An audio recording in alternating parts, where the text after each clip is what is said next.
Let's talk about a word that perfectly captures a certain kind of modern misery: involution. It's the state of intense, grinding competition that just goes nowhere. Everyone is working harder, fighting tougher, but the entire industry is stagnant, just destroying value for everyone involved. In this analysis, we are going to deconstruct the playbook of Song Jiping, an executive who didn't just face this problem in China's cement and pharmaceutical sectors, he completely redesigned the competitive landscape, turning a desperate race to the bottom into a model for strategic coexistence. And here it is. This is the conclusion, right up front. This single formula is the core of his entire strategy. It's the logic that allowed Song Jiping to break that destructive cycle of involution. How?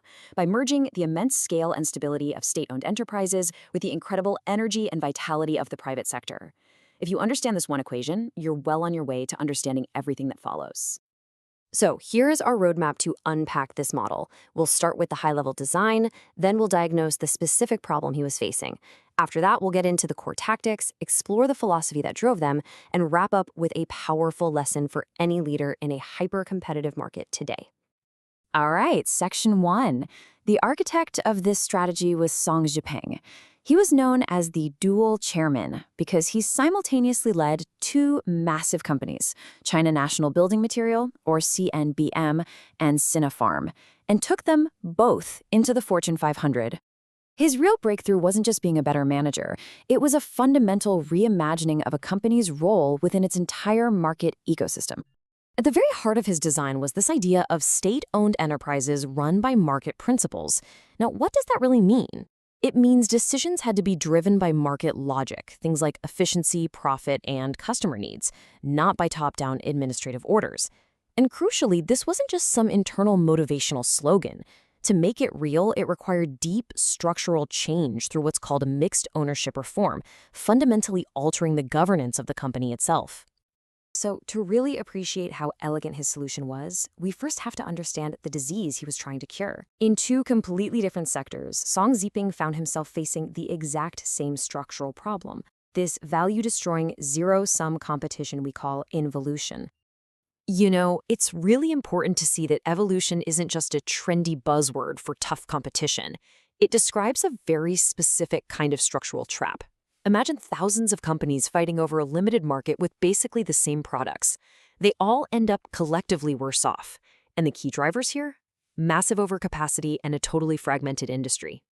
To put some numbers on this, just look at the cement industry at the time. Production overcapacity was a staggering 35%. You have this massive glut of cement, thousands of companies all trying to sell it, and what happens? A brutal price war that literally cut the price per ton of cement in half. The entire industry was just bleeding money. This is a perfect real-world example of the prisoner's dilemma. Think about it. For any single cement plant, what's the most logical thing to do in the short term?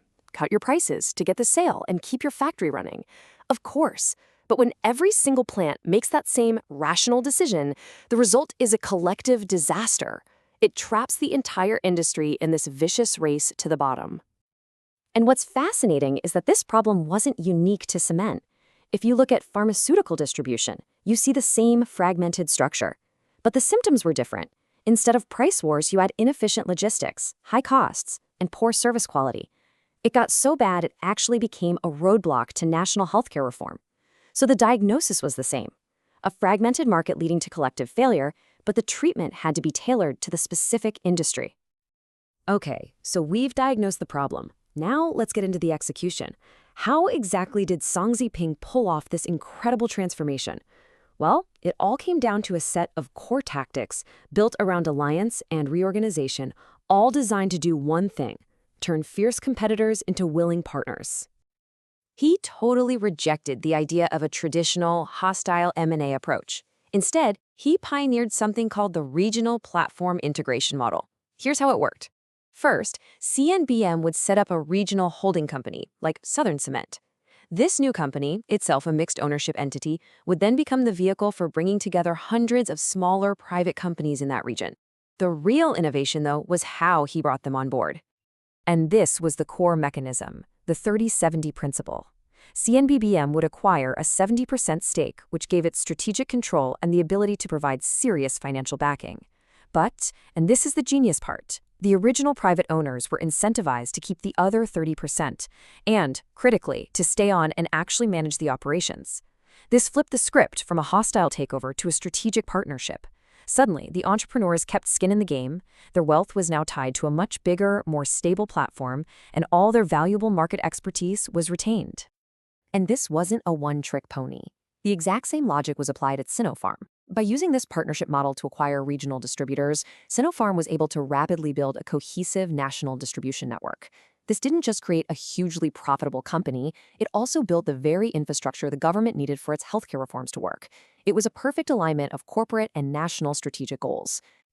But just consolidating companies wasn't enough. To really lock in those gains, they introduced a key operational lever in the cement industry: staggered production. It's a simple but brilliant idea.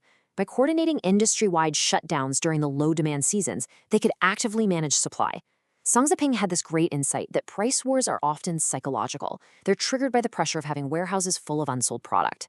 By reducing everyone's inventory, they remove the main reason to panic and slash prices. Now, it's really important to understand that these tactics weren't just clever financial engineering. They were the direct expression of a business philosophy that looks way beyond traditional zero-sum competition. This quote right here is the absolute bedrock of Song Ziping's thinking. He argued that no single company can truly thrive in a sick, failing industry. It's just not possible in the long run.